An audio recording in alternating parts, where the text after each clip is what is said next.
Over the last few years, Fender Japan have been making limited edition runs of guitars that are only available for that calendar year. And for 2026, we got these ones for the Telecaster, the Stratocaster, and of course, the Jazzmaster. These are the Misty Satins. This one is the pink mist. It's also available in blue mist and yellow mist. Today's video, we're just going to be giving the thing a playthrough, give you an idea of what the thing feels like to play, and just overall thoughts of whether or not this thing plays and sounds as good as it looks. If you're not familiar with the Hybrid 2 series from Japan, I'm going to give you a quick rundown, no fluff. 9.5-inch radius, rosewood fingerboard, narrow tall fret wire, so the same ones that you're going to find on the American Professional 2s, a 42mm bone nut, which is standard on these guitars. And if you're somebody who hasn't played a lot of Japanese guitars and you're in the United States, this is going to feel really, really at home because of that. Speaking of feeling at home, modern C profile with a satin finish on the back of it. Pickups, everything's streamlined. You ditch the rhythm circuit in favor of the 3-way toggle switch, got a Mustang style bridge, and a floating vibrato. And finally, the regular ones are going to have an alder body with a gloss polyurethane finish and Goto vintage locking tuners. These guitars, the finish is really the biggest difference on it, but they had a nice touch at the headstock. It's a satin finish. It feels so smooth to play, and I mean, needless to say, look at it. It is fantastic. The pink really is subtle from far away. You get up close to it though, and man, it's just so smooth, so smooth. And at the headstock here, in favor of going for something a little bit different, no matching head cap, but the Fender logo is pink. So if you see one of these in blue mist or yellow mist, you're going to see the same thing with the appropriate color with the logo there, and I thought that was pretty cool. The amp we're going to be using for the sound demo today is the Supro Airwave, mic'd up by the Shure SM57 and the Warm Audio Fentone ribbon.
It's been a while since I've demoed a brand new Japanese guitar on this channel, but everything is exactly as I remember. Played this guitar straight out of the box with the factory setup, the factory strings, and it was great. No issues. The fretwork is fantastic. Fender Japan, they really do a good job of making sure that's done right. And the other thing that's super important, the bow nut filed correctly, stayed in tune relatively well. I probably should have stretched the strings out a little bit more, but I was a little bit anxious to get started today.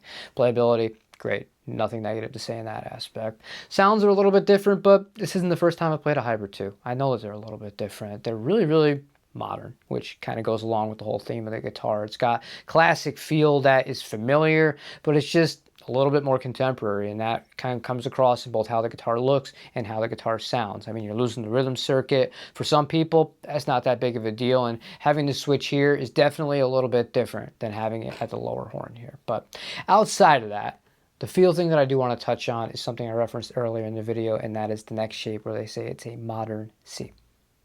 In America, I've played Mexican guitars that have had the modern C profile on it. As recently as, I think 3 weeks ago it was, I played one of the American Professional Classics that has a modern C neck profile on it. So you would assume that this is going to be identical because Fender and Fender, modern C, modern C. Now, and it's not just about the depth and the thickness at the 1st and the 12th fret, because this one's 0.82 at the 1st fret and 0.92. A lot of people get hung up on those numbers. They don't tell the whole story. It's all about the actual shape itself. This guitar and all of the Hybrid 2 guitars that I played, whether it's a Strat, a Telecaster, or a Jazzmaster, they have more shoulder. They fill up your hand a little bit more. They don't feel as kind of skinny as the ones that we have here in the USA available for purchase. And to me, I kind of wish that this was a standard modern C profile. I'd be a much bigger fan of it. It's a little bit more similar to the Deep C on the American Professional 2s. And that's pretty much everything I wanted to cover today. I love these Hybrid 2 models, but these limited edition ones, they're fantastic. If you want any more information on the 2026 collection, Misty Satin in the pink mist finish, head to the link in the description. That'll take you to my shop. You'll learn everything you want, or potentially maybe even buy this thing if you're fast enough to do so. I imagine this one won't sit along very long. But to the rest of you, appreciate you for watching. For questions, comments, and or concerns, feel free to use the comments section, and I hope you have a wonderful rest of your day. Take it easy, everybody.